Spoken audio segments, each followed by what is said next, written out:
The 74-year-old Richard Gere, who once enthralled millions with roles in Pretty Woman and American Gigolo, didn't talk about a role, a movie, or a success. The world came to a halt when he made the straightforward admission that he was talking exclusively about a lady. I didn't get divorced because they were wrong. I got divorced because I wasn't good enough to hold on. Once acclaimed as Hollywood's most charming gentleman, this three-time married guy had finally realized that love isn't about finding the perfect person, but about becoming the right person at the right time. He had previously been the media's and movie industry's darling, married one of the world's top supermodels, and loved the most beautiful women on the planet. However, it wasn't until he was almost 70 years old that he discovered a relationship he didn't have to maintain, a love that didn't demand performance, and a lady who came to be with him rather than change him. According to Richard Gere, she is the true love of his life. This goes beyond a movie star's amorous journey. It's a man's journey to discover how to love, from stardom to loneliness, from insecurity to peace, from control to comprehension. By growth, not by instinct. Richard Gere was a lanky young man from Pennsylvania who played the trumpet, wrote music for school plays, and studied philosophy at the University of Massachusetts before he became a romantic movie star. However, he abandoned everything to seek a career in theater, where he could adopt a different identity and lead a different life. And maybe from the very beginning, Richard Gere grew used to portraying the endearing man, both in real life and on screen. His quiet, enigmatic manner and disarmingly appealing features made him a popular choice for women.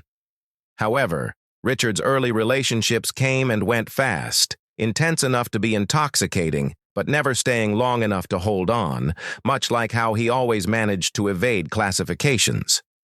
From the fiery model Carol Mallory, who once called him a jewel shooting across the sky, to penthouse editor Dawn Steele, who would go on to become the first female head of a major U.S. film studio, to Days of Heaven co-star Penelope Milford, who remained by his side throughout the 1970s, to the brief but profoundly influential relationship with Sylvia Martins, who took him to Nepal, introduced him to Tibetan lamas, and opened the door to Buddhism and meditation. They were bold, smart, and attractive ladies. However, at the moment, love was only a brief phase in Richard Gere's quest for self-awareness. From American Gigolo to Days of Heaven to looking for Mr. Goodbar, he was rising, but he was also slipping into a place where no one had ever taught him how to keep a woman. All of the details, party whispers, paparazzi flashbulbs, and the lonely evenings spent in hotel rooms following filming, seemed to fit together to build a picture of Richard Gere, who exuded brilliance on the outside but felt empty on the inside. Maybe that's why he never really planned to get married. Even he didn't know what he needed yet, so the women kept coming and disappearing. Not secure enough to trust, not deep enough to hold. He was only aware that he was living quickly and was not at all prepared to stop. In 1988, 39-year-old Richard Gere met 22-year-old Cindy Crawford, who had just been featured on the covers of the world's leading fashion magazines, at a barbecue party in Beverly Hills that photographer Herb Ritts had thrown. Their origins were two worlds apart. She was the rising star of a fashion industry on the verge of blowing up, and he was the actor who was once called the sexiest man alive. Then they surprisingly, quickly, and deeply fell in love. They moved in together in New York shortly after. A pair too renowned and too attractive dazzled the globe. Richard Gere, the dapper, cool guy. The epitome of beauty in America is Cindy Crawford. They became the quintessential pair of the 1990s and were featured on magazine covers, red carpets, and advertisements. However, there were two individuals moving at wildly disparate beats behind the spotlight. Cindy, a young woman who had matured too quickly in a bright environment, was still figuring out who she was and where to draw the boundary between her public persona and her true self. She was rushing from promotion to picture shoot, in an attempt to keep her body in check and win over those who wanted to make her a living brand.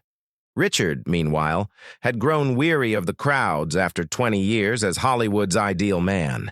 He retreated into peaceful areas away from cameras, meditated, worked as a humanitarian, and sought tranquilly.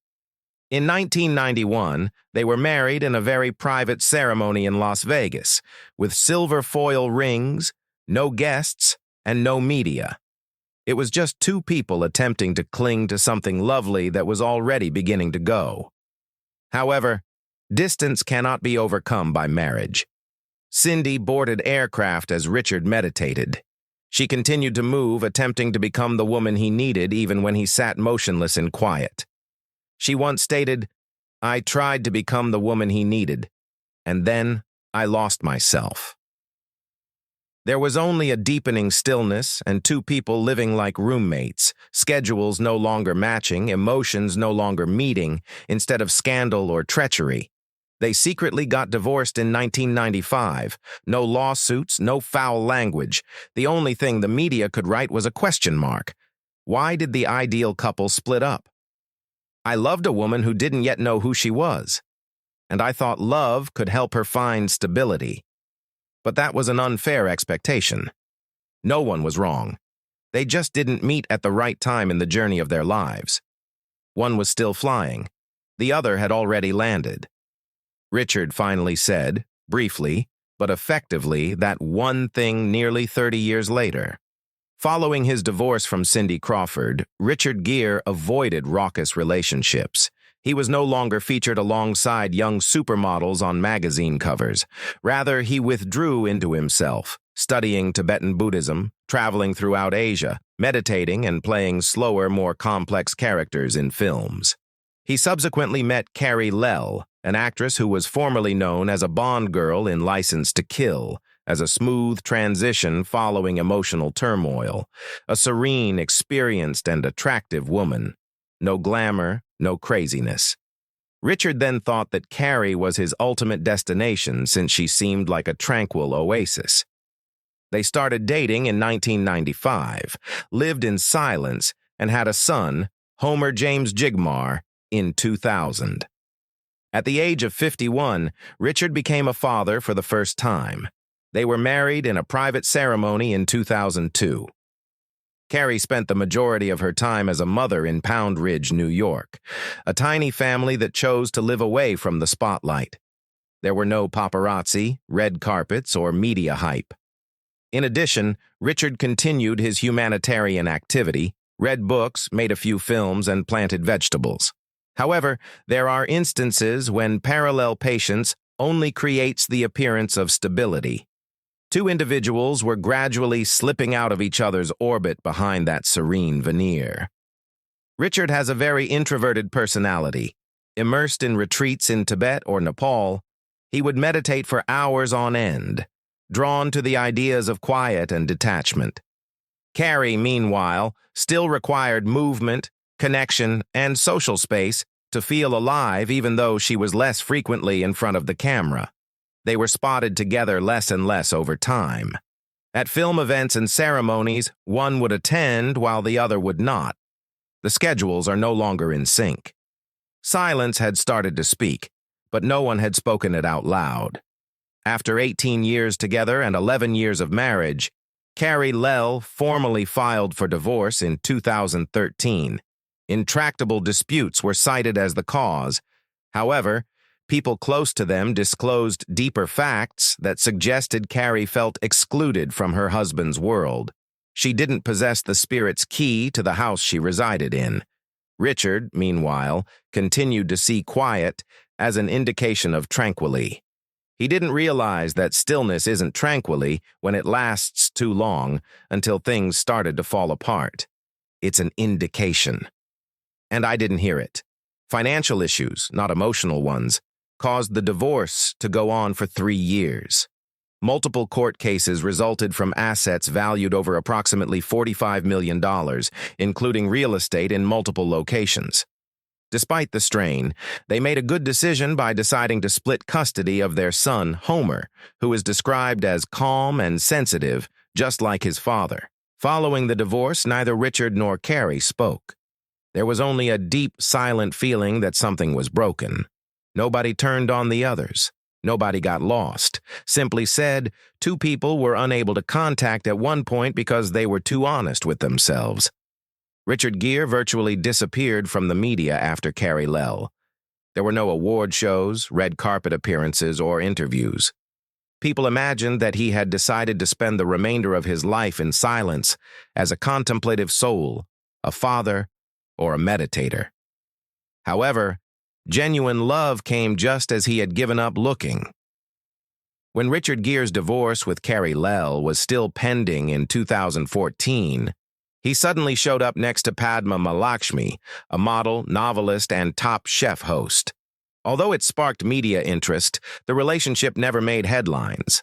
There were sporadic rumors that Richard and Padma met at a charity event, chatted backstage for hours, and were occasionally photographed dining together. But there were no hand-in-hand pictures or interviews proving a romance. Both had their own scars at the time.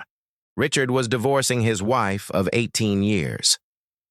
Padma had recently recovered from her breakup with millionaire Ted Forsman, her little daughter's spiritual father.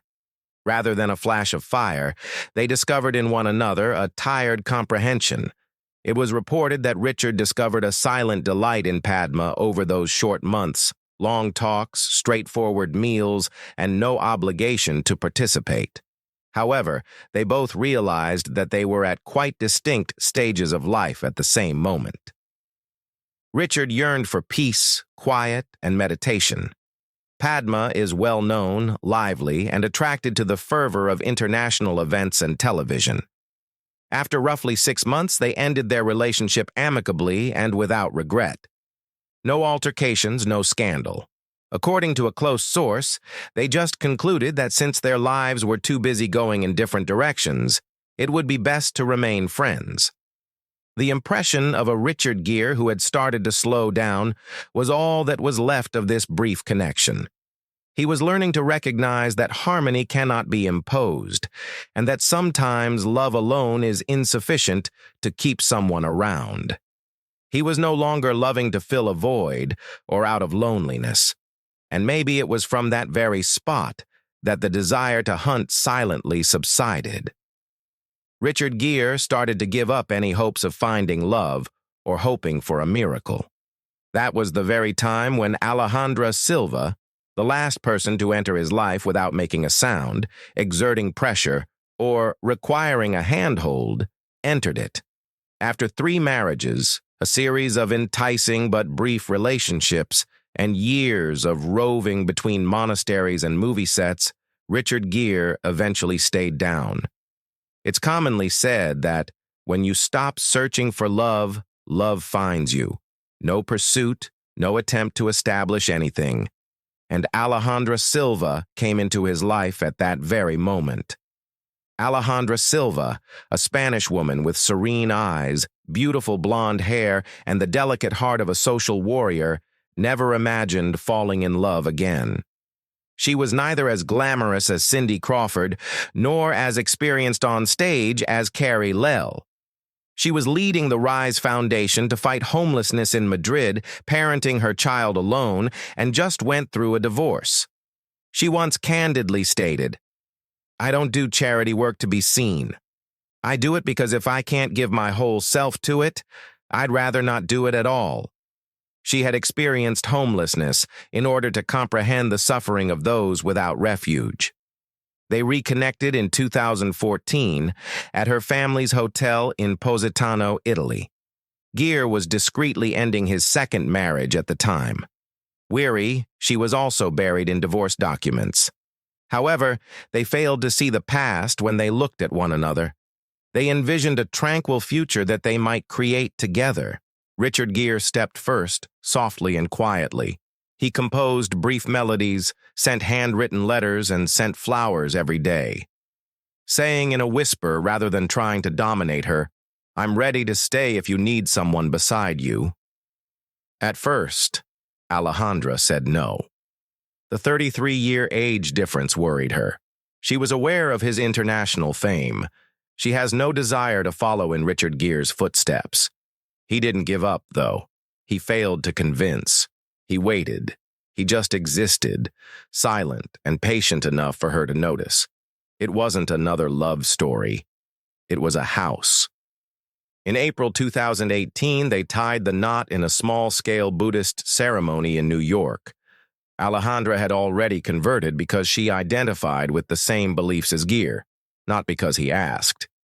She stated, "I didn't ignore the age difference, but when karmic energy between two people is strong enough, differences become secondary."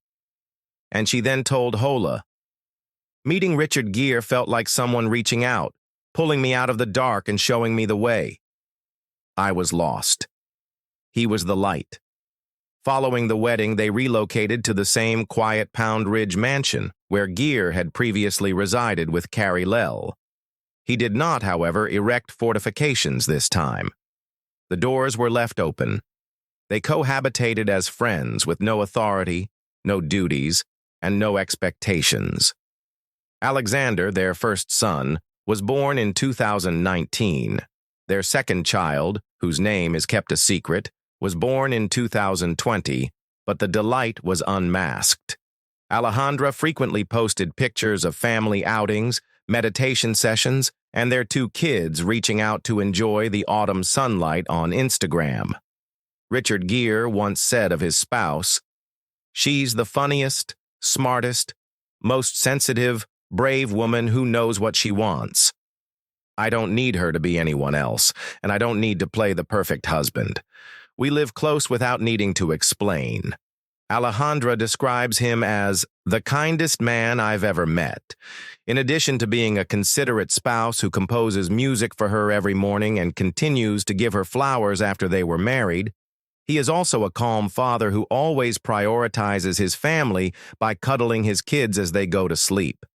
The answer to the frequently asked question, "How do you keep love alive?" is that Richard Gere doesn't. Alejandra gives up trying. They move uncontrollably side by side. Instead of touching one another with expectations, they do so with understanding. They don't try to be the same, but they do recognize their differences. One has a strong, introverted personality and enjoys meditation and quiet. The other is actively involved, advocating for the homeless and human rights. They connected because they had a similar sense of rhythm in their hearts, not because they were alike. Young people are not passionate about this. Two persons who have broken in the past but have never lost their ability to love are involved in this relationship. A man who has gone through 3 divorces. A woman who had experienced the devastation of marriage. Ultimately, both realized that love isn't about clinging to someone. Never give them the impression that they must make an effort to stay. Richard once commented, "She is the most generous woman I've ever known, with others and with me." It was a simple statement, but it was sufficient to explain why he never had to search farther. This was one of the few times he talked about his wife. Passion is the foundation of certain relationships. Commitment holds some together. Then there are relationships like the one between Richard Gere and Alejandra Silva, which developed because both individuals were already whole and not because they were lacking anything. Neither entered with the intention of looking. Neither wished the other would make them right, make them whole, or make them into the person they had imagined. Richard didn't have to be as romantic as he was in the movies. Furthermore, she didn't have to look like any lady Richard had ever met. They had no one left to cling to and nothing left to prove. There were no media deals, no public appearance requirements, no obligation to display wedding pictures. Just brief morning songs written by Richard, handwritten notes Alejandra kept, and quiet dinners where their kids laughing muffled the sounds of daily life. Perhaps it took Richard Gere years to realize that, as they say, if you want to keep someone, never let them feel like they have to try so hard to stay. Alejandra, on the other hand, realized that love isn't what causes you to lose yourself after years of excruciating sorrow from a divorce. Being able to be who you really are is the hallmark of the proper type of love. They don't attempt to dominate one another. No need to keep track of timetables. Feelings don't need to be justified. They simply appear. Like two people who have endured all the suffering and have at last reached a space that is peaceful enough to allow something to grow, they are there and coexist with total understanding. There was a time when Richard Gere's face brightened every screen. He is now a man who lives in a home without reporters at the gate. He no longer walks the red carpet, answers the same old interview questions, or is frequently featured in the media at the age of 74. People are unaware of the movie he is working on since it is possible that he is not. Or if he is, it's probably a low-key independent production that doesn't require the Oscars or the box office. He now spends his time with Alejandra and their two young sons at a farmhouse in Pound Ridge, where the hills are shrouded in morning fog and the grass stretches beyond his knees, rather than behind camera lenses. Making tea or coffee for his wife without summoning an aide is how he spends a typical day. Following the stone walkway behind the home while walking the dog. No paparazzi, gardening, reading writings by Buddhists, transporting the children to school in an ancient SUV, and occasionally playing the piano for them in the evenings. No bodyguards, no further scenes need to be filmed. Every day is authentic. He continues to have strong connections with humanitarian groups, particularly those that address homelessness, human rights, and Tibet. He now performs it all in silence, though. No prizes, no live streaming, no speeches. His wife Alejandra is still in charge of the Ray Foundation in Spain. They don't perform charitable work to gain praise. They act in this way because it is morally correct. Additionally, they keep every moment private with their family. An image of a woodland stroll in the autumn. A picture of Christmas with the simple statement, "From our home to yours, wishing you peace." Maybe that's why Gere never made a formal retirement announcement. I don't need to be in Hollywood to know I still exist. He simply decided to take a silent, full step back, simply living in the most compassionate manner. No more roles or acting. In the past, Richard Gere was well known for portraying affable, charismatic individuals. Being a husband, a father, and a calm guy are the only roles he performs now, and they might be the most significant in his life. Which of Richard Gere's romantic tales best resonates with you? Was it the peaceful yet beautiful existence with Alejandra Silva, the long stillness with Carrie Lell, or the brilliant marriage with Cindy Crawford? Leave a comment below with your opinions. Let us know if you agree with Richard Gere's love tale by leaving a comment that reads, "Yes, I think so," if you've ever thought that love always comes late. To ensure you don't miss the upcoming tales on the life journeys of your favorite celebrities, remember to like, subscribe, and turn on the notification bell.